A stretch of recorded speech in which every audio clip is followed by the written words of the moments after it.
Heráclito conduz uma reflexão no sentido de mostrar que existem certas leis que regem o universo, dentre as quais a lei da mudança é uma lei fundamental. Mudança e transformação são, portanto, palavras que não poderiam faltar numa reflexão que tenha em conta o nome de Heráclito. Tudo aquilo que existe na face da Terra está em constante mudança, em constante transformação.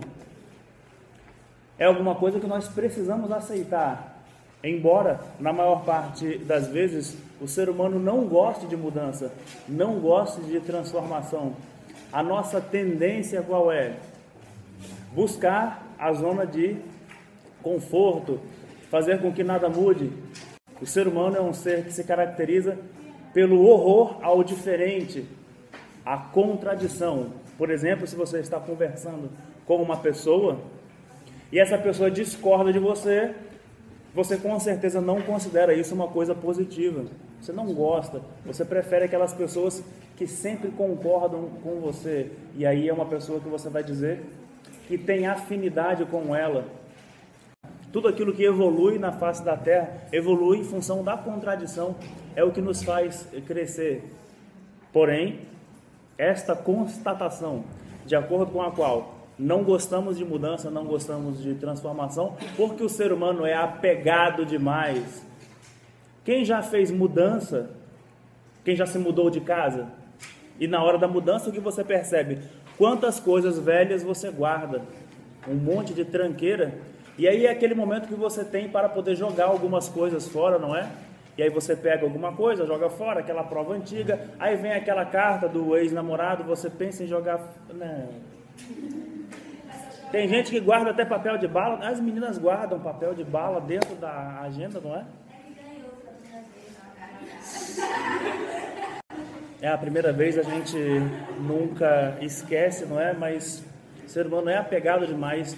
E como eu falei já nas primeiras aulas, que vocês iriam permanecer o semestre todo se sentando nos mesmos lugares, não é? É uma tendência do ser humano.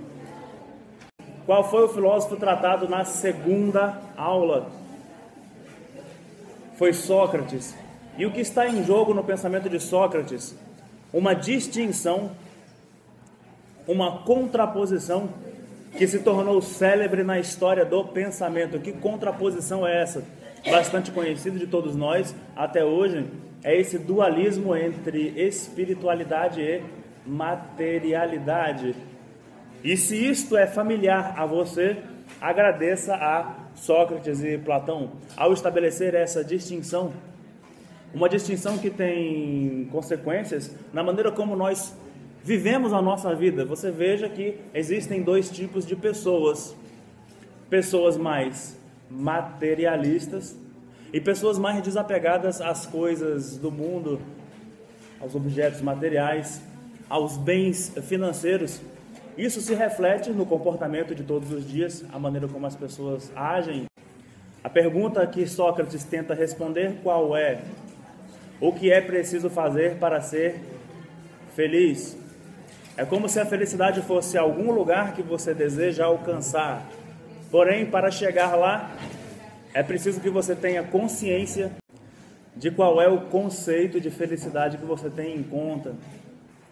O que é preciso fazer para ser feliz? Muitas pessoas terão diferentes opiniões sobre o que é preciso.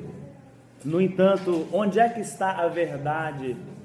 A verdade não está nos costumes sociais. A verdade não está na opinião dos outros. A verdade não está naquilo que os seus amigos dizem que é bom. A verdade está dentro de você. E é preciso partejar essa verdade. É preciso colocá-la para fora.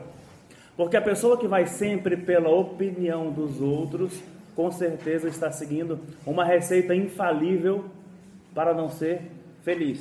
Uma pessoa que vai sempre pela opinião dos outros é uma pessoa que não tem autoestima. E todos estão de acordo para dizer que a felicidade está relacionada com a autoestima. Como você consegue alcançar essa autoestima? Só existe um caminho, é conhecendo a si mesmo. Então nós temos ali para anotar essas duas palavras-chave: maiêutica, que é o parto das ideias, Significa reconhecer a sua própria ignorância, ou seja, que você não sabe nada, e a partir daí tentar encontrar a verdade que está dentro de si, ou seja, o processo de autoconhecimento. Autoconhecimento significa o quê? Tornar-se consciente das suas limitações, tornar-se consciente dos seus defeitos e imperfeições, e ter a humildade de reconhecer, como eu disse, que você não sabe nada. O que é a verdade sobre o que nós devemos fazer? Como devemos lidar com o outro? Quais são os princípios que devem reger a convivência entre as pessoas? Então, Sócrates inaugura essa reflexão fundamental acerca da ética. Sócrates é o pai da ética. E a ética se baseia em princípios, em valores. Valores que são chamados valores universais. Se você recebe um troco a mais, como por exemplo, quando você paga uma taxa na biblioteca de um livro que você ficou além do tempo, e recebe um troco a mais, você devolve? Cada um de vocês terá uma resposta diferente. A maioria vai dizer, depende. Depende de quem for o prejuízo. A resposta não gera dificuldade, porque a resposta se baseia em valores universais. E qual é o valor universal que rege o comportamento nesta situação? Não posso me apropriar de algo que não me pertence. Está vendo só como vocês sabem?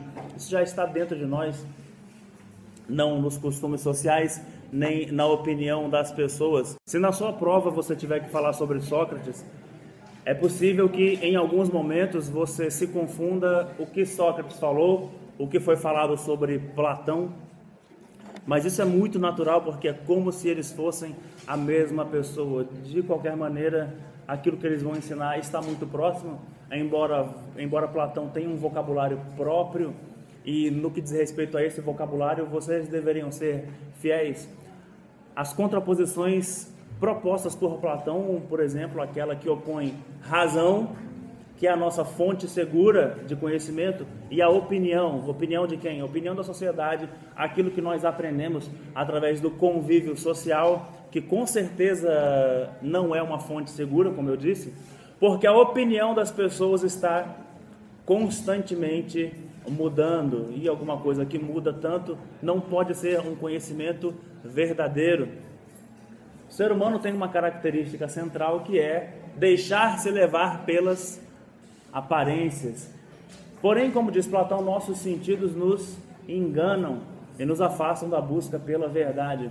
É preciso desconfiar do que os nossos olhos e ouvidos nos dizem e guiar-se pelo pensamento, pela razão, pelo intelecto. É aquilo que ele ensina em sua célebre alegoria da caverna, onde aparece essa contraposição que é tão conhecida, tão célebre no pensamento de Platão, entre luz e sombras.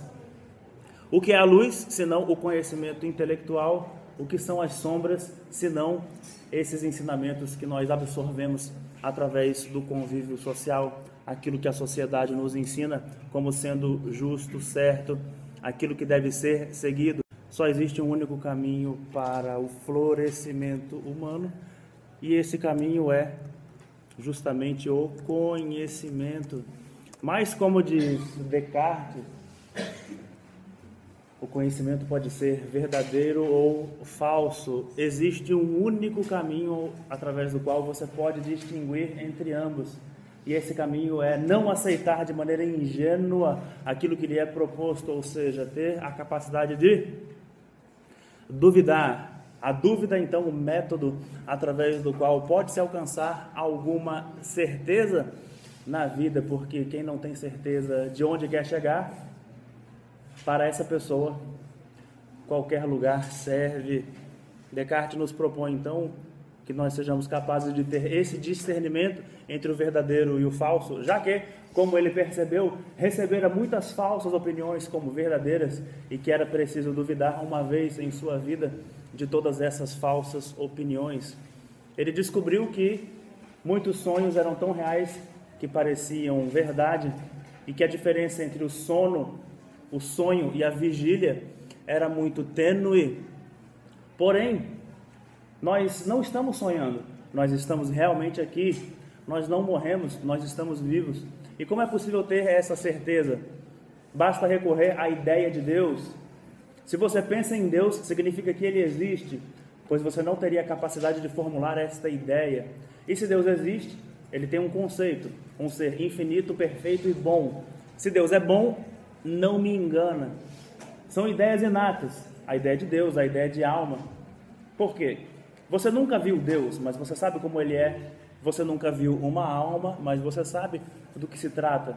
Então essas ideias vão dar, de certa maneira, substrato ao conhecimento humano. No caso do filósofo Epicuro, o assunto tratado por ele foi o mesmo assunto tratado pelos filósofos da escola de Frankfurt, que vão distinguir entre os diferentes tipos de felicidade que nós podemos ter. No caso desses pensadores, eles falam sobre uma felicidade real contraposta a uma felicidade irreal. Se eu fosse perguntar a vocês se são felizes, talvez a maioria fosse dizer que sim, mas há que se saber se vocês vivem realmente uma felicidade real ou encontram-se simplesmente alienados. E essa alienação, que é um conceito que retoma um filósofo como Marx, por exemplo, essa alienação pode ser explicada de que forma? O mundo comercial, as empresas capitalistas e seus profissionais ligados às propagandas sabem quais são as nossas necessidades verdadeiras e vão associar um determinado produto a uma determinada necessidade verdadeira como essas. No caso de um filósofo como Epicuro, nos ensinou que o ser humano precisa de muito poucas coisas para ser feliz. Porém, por que a maioria de nós não é feliz? Porque vai buscar a felicidade lá onde ela não está. É preciso, no entanto, levar em conta que, mais uma vez, insisto, as coisas que nos fazem verdadeiramente felizes são poucas e são de graça, como, por exemplo, amigos, liberdade e a capacidade de ter reflexão crítica. Um tema que foi apontado também pelos filósofos da escola de Frankfurt.